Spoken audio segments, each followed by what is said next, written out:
प्रशासन से अपील है, तुरंत गेट खुलवाएं और सभी कार्यकर्ता साथियों को अंदर जाने दें।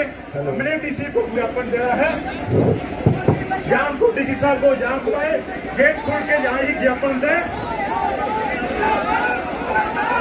सारा कार्यकर्ता साथी जोरदार नाम सहयोग करें। सरकार मुर्दाबाद, दाऊद अहमद मोदी सरकार मुर्दाबाद, दाऊद अहमद नेशनल लोकदल जिंदाबाद, प्रताप जिंदाबाद, नेशनल लोकदल जिंदाबाद, मोदी सरकार मुर्दाबाद, हरियाणा सरकार मुर्दाबाद। एक बार सभी साथियों से अपील है, लेडीज को आगे आने दो, लेडीज को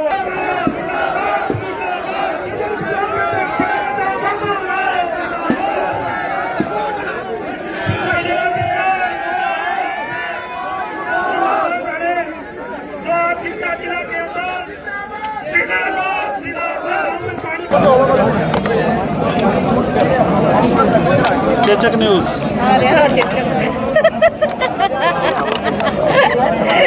कर लेंगे बात यार, कर लेंगे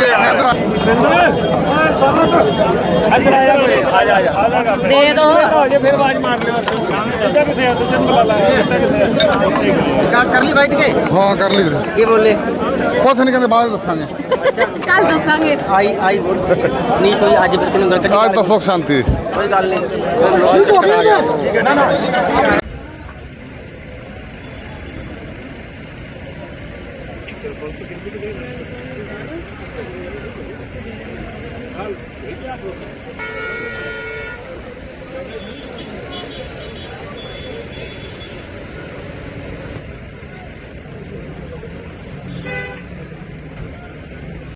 देखिए जी, पिछले काफ़ी समय से महंगाई बढ़ती जा रही। पिछले 6 महीने में लगभग हर चीज़ में 25% की बढ़ोतरी हुई है और इसका सीधा सीधा जो असर है वो आम जनता के ऊपर है। अब जब तेल महंगा होता है तो ना तो इसका सरकार पे असर पड़ता है, ना किसी बड़े उद्योगपति पे पड़ता है। इसका असर हमेशा देश के आम जनता पे पड़ता है, सबसे बड़ी मार उनके ऊपर पड़ता है। और लगातार आप देख रहे हो कि इस प्रकार से तेल के दाम बढ़ रहे हैं, गैस के दाम बढ़ रहे हैं, आज भी तो डीजल के दाम बढ़े। आप मुझे ये बताइए, सरकार तो कह देती है कि ये देश हित में है, ये किस चीज़ का देश हित है जिसमें सरकार अपनी ही जनता का गला घोटने का काम कर रही है? आप मुझे ये बताइए, ये कौन सा देश हित है जहाँ पर आप अपनी जनता को दी हुई सब्सिडी वापस लेते हैं और फिर उसके बाद आप दाम बढ़ाना शुरू करते हैं? आपने सब्सिडी भी वापस ली और दाम भी बढ़ाने लग रहे, क्यों बढ़ा रहे हैं? आज भी अंतर्राष्ट्रीय लेवल पर जो बैरल का रेट है वो बढ़ा नहीं है, तो फिर दिक्कत किस चीज़ की? केवल और केवल चंद उद्योगपतियों को जो रिफाइनरी चलाने का काम करते हैं उनको फ़ायदा दिलाने के लिए। और ऊपर से अब तो सरकार ने एक बहुत बड़ा कानून बना दिया। पहले एक कानून बना था कि भी किसी भी चीज़ पे कोई भी मोनोपोली नहीं बना सकता। आज गेहूं की मोनोपोली का हक, इस देश के पेट का हक अदानी को सरकार ने देने का काम करा है। पूरे देश में गेहूं के जितने भी प्राइवेट कारखाने बनेंगे वो सारे के सारे अदानी बनाएगा और सरकार इस पर कोई रोक नहीं लगाएगी। इस प्रकार से ये दिन प्रतिदिन ही हमारे हकों को मारने का काम करते हैं। अर्जुन, कल भी आपने प्रदर्शन किया रोहतक में, आज भी सिरसा में प्रदर्शन किया, कितना अंतर दोनों प्रदर्शन में? कल जो है विवाद हुआ और आज मुख्यमंत्री से आपका ज्ञापन ले लिया गया। देखिए जी, फ़र्क आपको साफ दिख रहा होगा। जहाँ पर प्रशासन बदतमीजी करता है तो वहाँ पर उसको उसका जवाब भी मिलता है। आज सिरसा के प्रशासन का मैं धन्यवाद करना चाहूँगा। हमने बड़े प्यार से उनको बोला कि डीसी साहब आप हमसे ज्ञापन लीजिए, वो आए, उन्होंने हमसे ज्ञापन लिया, कोई तकरार नहीं है इसके अंदर, क्योंकि वो भी एक पब्लिक सर्वेंट है, हम भी एक पब्लिक सर्वेंट है। हमारी जिम्मेवारी है जनता की आवाज़ उन तक पहुँचाना और उनकी जिम्मेवारी थी उसको लेकर के आगे राष्ट्रपति जी तक पहुँचाना। दोनों ने अपना कर्तव्य निभाया तो कितना स्मूथली हुआ है। लेकिन जब कोई एक अपना कर्तव्य निभाने से पीछे हटता है तो फिर वो केवल अपना नहीं, वो देश की आम जनता का नुकसान कर रहा है। क्योंकि आप अगर दफ्तर में बैठे भी हो तो वो दफ्तर तक जो खर्चा आपका दिया जा रहा है वो जनता दे रही है। आप दफ्तर में अगर बैठे हो तो आपकी जिम्मेवारी ही केवल और केवल जनता की सुनवाई करने की। कल के एपिसोड के बाद जो हरियाणा IPS एसोसिएशन है उन्होंने आपत्ति जाहिर की है, आपके बयान की निंदा की है।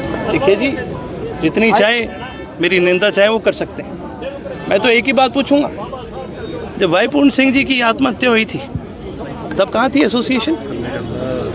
जब एक कैबिनेट रैंक मिनिस्टर के साथ, अनिल विज जी के साथ अफसर बदतमीजी से बात करता है पब्लिकली, तब कहाँ थी एसोसिएशन?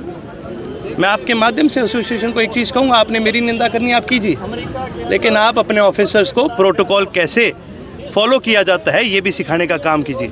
एक विधायक का प्रोटोकॉल एक आईपीएस ऑफिसर से ऊपर है या एक एसपी से भी ऊपर होता है, डीसी से भी ऊपर होता है।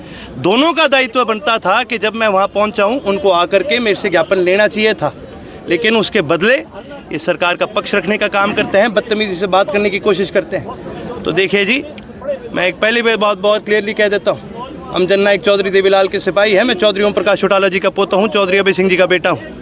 मेरे साथ आप बदतमीजी से बात करेंगे, I am a public representative, आप बदतमीजी से बात करेंगे तो आपको मैं जवाब देने का काम करूँगा। अर्जुन एक बार फिर से सचिन गुप्ता जो डीसी हैं रोहतक के, आपके फादर से भी बहस हुई, कल आपसे बहस हुई। देखिए जी, कईयों की गंदी आदत होती है, कई सरकार में ऐसे, कई प्रशासन में भी ऐसे लोग बैठे होते हैं जो कहीं ना कहीं अपनी राजनीतिक रोटियां सेकने की कोशिश कर रहे होते हैं। मैं आपके माध्यम से उनको यही हिदायत दूंगा, आप पब्लिक सर्वेंट हैं, आप पब्लिक का काम कीजिए। आप अगर राजनीति में पड़ेंगे तो इसमें नुकसान आप ही का होगा। अर्जुन, जिस तरह से अभी आपने बात करी गेहूं की, कुछ हाथों में दिया जा रहा है पानी को, तो आगे फिर क्या रुख देखते हैं पब्लिक? अगर इसी तरह से फूड पे और पानी पे कब्जा होगा तो सरकार ही उसमें करवाएगी, तो फिर आगे किस तरह का रुख आप देख रहे हैं किसानों का खिलाफ? देखिए जी, एक चीज़ मैं ज़रूर कहना चाहूँगा, पिछले कई दिनों में इस देश के अंदर क्या हालात बन रहे हैं वो आप सब देख रहे हो, और देश की जनता में किस प्रकार से आक्रोश बढ़ चुका है ये भी आप देख रहे हो।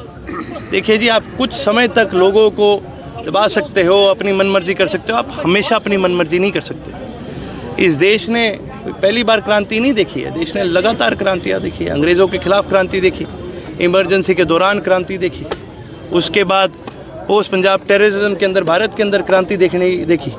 देश के अंदर देश के युवा ने कई बार क्रांति लाने का काम करा है, और जिस जिसने देश के युवा को रोकने की कोशिश करी है, उस क्रांति को रोकने की कोशिश करी है, वो हमेशा सत्ता पक्ष से उतर के विपक्ष के अंदर जाने का उसने काम करा। आज भी देश के अंदर ये लगातार सवाल पूछने वालों को कॉकरोच कह रहे हैं। मैं आपके माध्यम से बता देना चाहूँगा, ये जिन लोगों को ये बात कह रहे हैं, कॉकरोच वो जानवर है जो सब जगह जी जाता है, वो कहीं से भी निकल सकता है। आप ही को तकलीफ आएगी, जनता आपसे सवाल करती है, जवाब देना सीखना चाहिए। 6 जून को जंतर मंतर पर प्रदर्शन है। बिल्कुल है जी, मेरा उसको पूर्ण समर्थन भी है। मेरा प्रयास भी रहेगा कि मैं भी वहाँ जाने का काम करूँ, लेकिन उससे पहले, क्योंकि हरियाणा प्रदेश में आज बहुत सारी ज़रूरतें हैं, हरियाणा प्रदेश की युवा की मांग है, HPSC को लेकर के मांग है, मेरा ये प्रयास रहेगा भाई सभी युवा साथियों को उजागर करके उनको भी साथ लेके जाने का। जेजेपी ने कल के एपिसोड को लेकर आपत्ति जाहिर की है। जेजेपी को आपत्ति कब नहीं होती मेरे से, इनको तो रोज़ मेरे से आपत्ति रहती है।